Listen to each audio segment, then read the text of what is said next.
welcome to the Pelvic Power Podcast. My name is Penny, and I am the host of this lovely space. I am a pelvic floor yoga teacher who teaches people with pelvic pain how to use movement, breathwork, and body awareness to ease and manage their pain while living a pleasurable life. In this space, we'll be talking about all things taboo because we love it, and how to support your lovely pelvis and your lovely self on this journey that you are on. I'm very happy that you are here, and I hope that you enjoy this episode.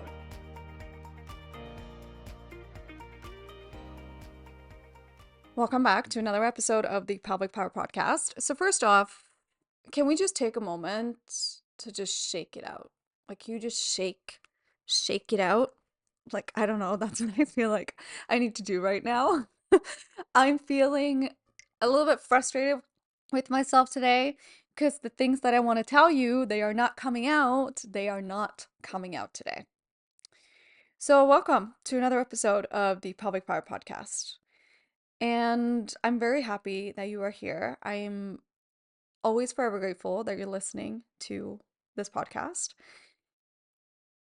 First off, I feel like the last episode that I recorded, we were talking about pleasure, and I feel like everything that was supposed to be in that episode was not in that episode. So this is going to be a short one, a short and sweet one.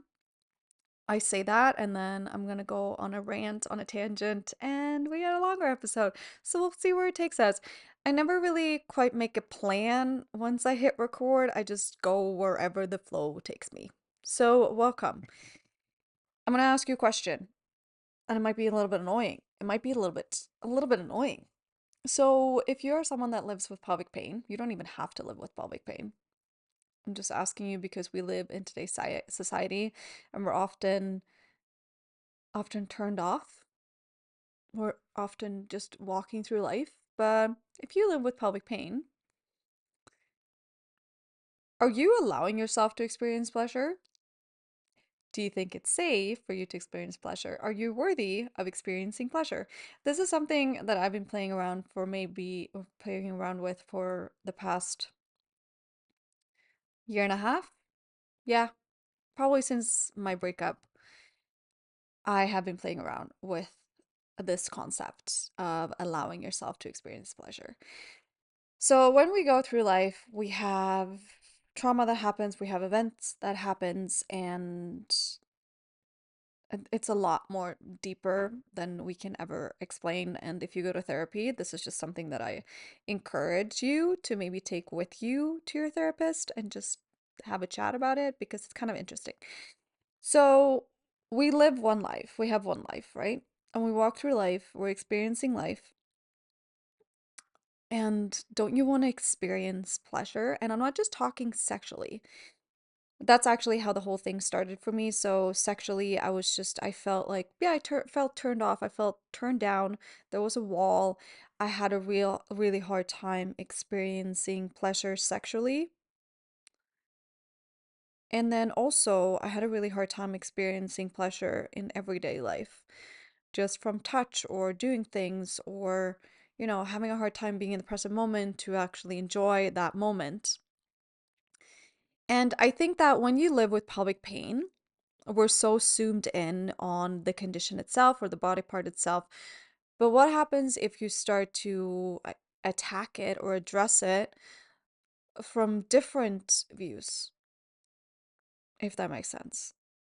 So I was having a conversation with my friend the other day, and I was talking about my pain and like the plan that I have for my condition and where I want to take it. But what if that plan doesn't work out? So how can I address the issue that I do have from other directions? And when it comes to pleasure sexually, if we feel like I have a hard time allowing pleasure or to feel pleasure, I live with lichen sclerosis. Lichen sclerosis affects my vulva. That affects my pleasure. And then I can just zoom into lichen sclerosis, but then I'm also thinking, okay, how is my lichen sclerosis, my relationship with my body, affecting me mentally and emotionally as well? And how can I address the mental and emotional part of living with pelvic pain? And how might that improve my relationship with lichen sclerosis? So right now, today, I'm just talking about from my own perspective, and maybe you will feel like, there's something in there that you can dive into yourself. So as always, take what resonates, leave the rest. That's all that matters in this little world that we are living in. So from that point of view, I was like, okay, well, how can I allow myself to experience more pleasure in everyday life? What brings me pleasure? So that's why I take so many baths. It started out with me looking after my sclerosis. I was doing my little soaking before applying my steroid ointment. But since I moved into my condo, I moved in here 5 months ago. I take 3 weekly baths. I make an effort to take those 3 weekly baths because they give me pleasure on a different level. You know, when you're lying in the bath and you're feeling, I can't talk today. When you're feeling the water filling up, you're feeling the heat, the water against your skin. If you just take a moment to slow down and to actually feel into the element that you are landing in, the the water, and experience the pleasure of that. That's something that I remember from when I was a kid, and my grandma, she used to have a hot tub, and I would love to feel that heat against my skin. And that's something that I haven't really appreciated in years. So now when I take a bath, I actually make an effort to feel the water. And coming from a woo-woo perspective, I don't really want to use that word anymore. It doesn't feel aligned. Coming from a me perspective of how I look at it, water is very transformative. It's like a transition. They always look at it as if you want to release something. For example, when I have a yoga class, if I teach a yoga class and maybe it was a heavy yoga class, I'm showing up, I'm giving space to 40 people, and maybe there's a yucky energy in some of that part of the class. Afterwards, I take a shower just to rinse myself off, and I have that mentality of letting it go, letting it go, letting it go. I actually haven't done that in a while now when I think about it. See, this is also what I like to do, what I like about talking out loud with you, because then I'm like, oh, I haven't done that in a while. Maybe I should bring that back in. I have so many different tools that I use. That's one way to look at it. The water is so transformative. How can the water help you? And they often talk about around the full moon that it's a great way to release. You can think that you're stepping into the shower and you're letting go of anything that you want to let go of. Then when you step out of the shower, you're stepping into a new energy. You're stepping into the next part of your life. So that's how I look at it when I'm taking a bath. I'm actually slowing down to feel the shift within my body. And this is also from the previous episode where you can bring in some of those, healing tools like legs up the wall or equal ratio breathing, pelvic floor breathing. You can masturbate, you can practice self-touch, self-pleasure. You don't have to look at it masturbation at all, but I just feel like that's a great way to just let down your guard a little bit. You're safe in your bath. Take your time, massage your body, just feel into pleasure. Allow yourself to experience pleasure. Allow yourself to come into a safe state of experiencing pleasure. And how are some other small things that you can think that you're experiencing pleasure? So, for example, now I haven't been to a beach in years, but when you're walking on the sand and you're barefoot and you're just feeling the sand in between your toes and the heat from the sand, again, that's the heat. So that's also an energy perspective, but that feels really good. Or when you're falling, you're having a beautiful little nap on your on your towel at the beach or at the pool. Oh, I love that. It's just so pleasurable. When you're reading a really, really, really good book and you're just so into it, you don't want to put it down. That's pleasurable to me. When you're eating really good food, you're actually taking the time to experience the food. I don't understand people that walk through life. I have some people in my life, they're just like, food is just, energy, substance. And yeah, it gives you energy. Don't get me wrong, I'm a nutritionist. I think about what I eat. But also, if the food ain't making me happy, what the fuck am I here for, you know? Food is pleasurable to me. Ah, I love food. It makes me so happy. And oftentimes when I'm eating something, especially if I ran into a student of mine. I was getting some chocolatey stuff at the store around the corner. And they're like, oh, are you looking at a treat? I don't call it a treat, especially in the health space. I feel like a treat is like, I'm treating myself. I'm worthy of it or whatever. No, I'm experiencing life. That's what we're doing here. I'm enjoying my life. I'm gonna eat this chocolate treat. Maybe I will eat three of them. I just call it a treat. Yeah, I'm calling out myself. I'm gonna eat this little chocolatey deliciousness and leave me to it. Okay, it's my pleasure time. Leave me to it. Imagine eating that chocolate in the bath, like double pleasure. So nice. So back to the red thread.